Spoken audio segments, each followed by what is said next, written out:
नमस्कार दोस्तों, आज के हमारे इस वीडियो में हम आपके लिए केले के पेड़ को सींचने का एक पौराणिक कहानी लेकर आए हैं। बहुत समय पहले की बात है। किसी गांव में एक साहूकार और साहूकारनी रहते थे। साहूकार का एक बेटा और बेटी थे जिनकी शादी हो चुकी थी। साहूकार की बहू बहुत धार्मिक प्रवृत्ति की थी।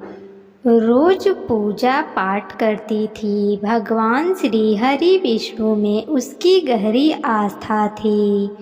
वो हर रोज केले के पेड़ को सींचती थी और केले के पेड़ के पास बैठकर भगवान विष्णु की पूजा करती कथा सुनती थी।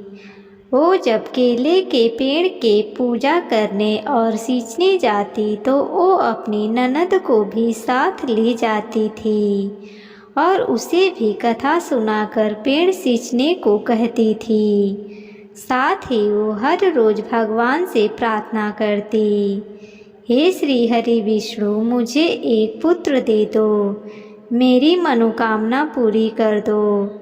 अगर आप मेरी मनोकामना पूरी करेंगे तो मैं अपनी ननद का विवाह आपसे कर दूंगी। जब वो रोज केले को सींचने आती तो ऐसे ही प्रार्थना करती थी। एक दिन भगवान ने सोचा कि ये रोज ऐसा ही कहती है कि यदि इसे बेटा मिल गया तो ये अपनी ननद का विवाह मुझसे करेगी। इसकी मनोकामना पूरी कर देता हूँ, फिर देखता हूँ कि ये अपनी ननद का विवाह मुझसे कैसे करती है। भगवान श्री हरि के आशीर्वाद से बहू गर्भवती हो जाती है और उसे एक सुंदर पुत्र की प्राप्ति होती है। लेकिन समय के अनुसार मनोकामना पूरी होने पर वो अपना वचन भूल जाती है। लेकिन भगवान उसका ये वचन नहीं भूले। जब उसका बेटा 1.25 महीने का हुआ और वो अपने मायके जाने लगी तो रास्ते में वही केले का पेड़ पड़ा जिसकी वो पूजा करती थी। जब वो केले के पेड़ के पास से गुजरी तो उसमें से एक आवाज़ आई, अरे तुम तो कहती थी कि यदि पुत्र हो जाए तो अपनी ननद का विवाह मुझसे कर दोगी। अब तुम अपना वचन पूरा क्यों नहीं कर रही? ये सुनकर बहू चौंक गई और आसपास देखने लगी और उसे अपनी कही बात याद आ गई। जब वो अपने बच्चे को लेकर वहाँ से चली गई, अपने मायके में वो घबराई हुई रहती थी। उसके माता पिता उससे पूछने लगे, तुम घबराई हुई क्यों रहती हो, क्या परेशानी है?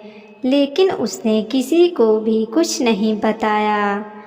जब वो अपने ससुराल वापस आने लगी तो दूसरे रास्ते से होकर आई। ससुराल पहुंचकर भी वो परेशान रहती थी। सास ससुर और पति पूछने लगे, क्या बात है? गई थी तो तब तो बहुत खुश थी, आई हो तो तुम उदास हो। वो बोली, कोई बात नहीं है, बस मेरी तबीयत कुछ ठीक नहीं है इसलिए परेशान हूँ। तो सब बोले, कोई बात नहीं, आराम करो।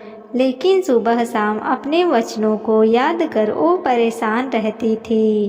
तभी एक सुंदर युवक उसके घर आया।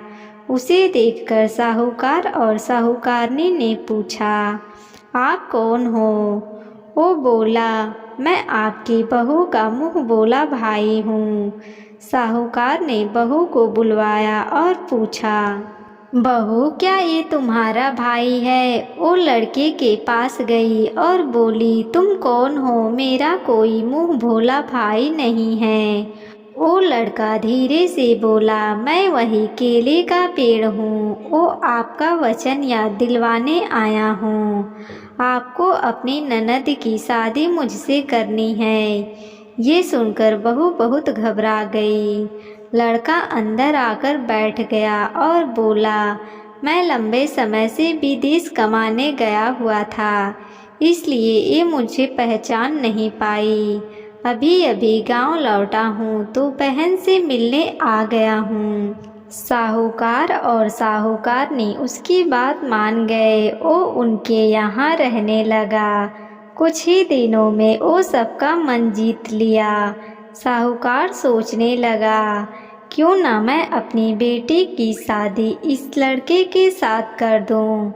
जब ये बात बहू को पता चली तो वो बहुत खुश हुई और मन ही मन में सोचने लगी, ये तो मेरी परेशानी का हल है। ननद का ब्याह मुझे इससे करना था, वो तो हो रहा है।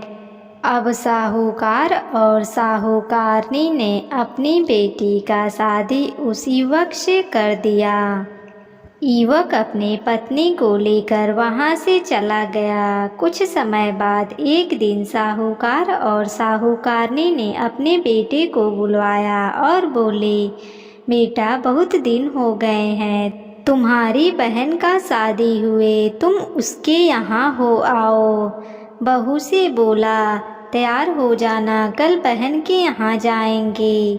ये सुनकर बहू परेशान हो गई और सोचने लगी, ननद का ब्याह तो केले के पेड़ से हुआ है, हम कहाँ जाएंगे।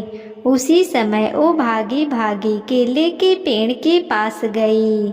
वहाँ जाकर प्रार्थना करने लगी, हे भगवान, आपने मेरी ननद से विवाह किया है और सब कह रहे हैं अपने ननद के घर हो आओ, हम कहाँ जाएं।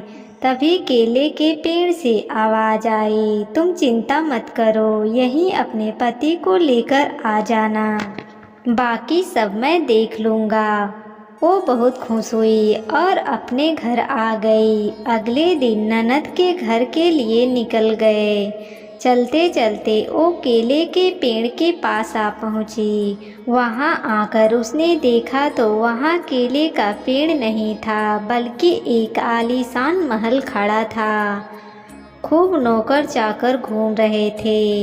ये देख बहू आश्चर्यचकित रह गई। अपने भाई भाभी को देखकर बहन बहुत खुश हुई और भाभी से बोली, भाभी मुझे बहुत अच्छा ससुराल मिला है, मैं बहुत खुश हूँ। कुछ समय बाद बहू अपने पति से बोली, हमें घर वापस चलना चाहिए, बहुत देर हो गई है। उसका पति बोला, इतनी जल्दी क्या है, अभी तो आए हैं, थोड़ी देर और रुकते हैं। वो बोली, नहीं, हमें घर चलना चाहिए। वो दोनों अपने घर के लिए निकल गए। थोड़ी दूर ही पहुँचे थे कि उसका पति बोला, मैं अपनी छतरी बहन के घर भूल आया हूँ, मैं वापस जाकर छतरी लाता हूँ। तब बहू मना करने लगी, नहीं नहीं, वापस मत जाओ।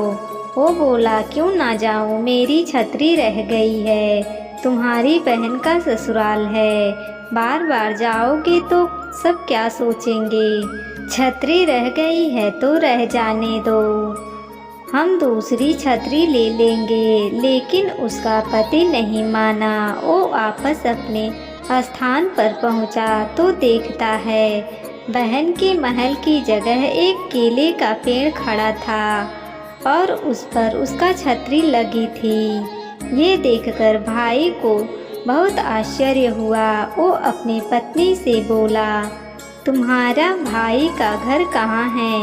अभी तो यही था, सच बताओ तुम्हारा भाई कौन है? तुमने हमारी बहन का शादी किससे करवाई है? तो बहू बोली, घर चलो सब बताती हूँ। घर आने के बाद उसने अपने सास ससुर और अपने पति को सारी सच्चाई बता दी और बोली, ननद की शादी केले के पेड़ से हुई है। ये बात सुनकर वो सब बहुत खुश हो जाते हैं। बोलिए विष्णु भगवान की जय।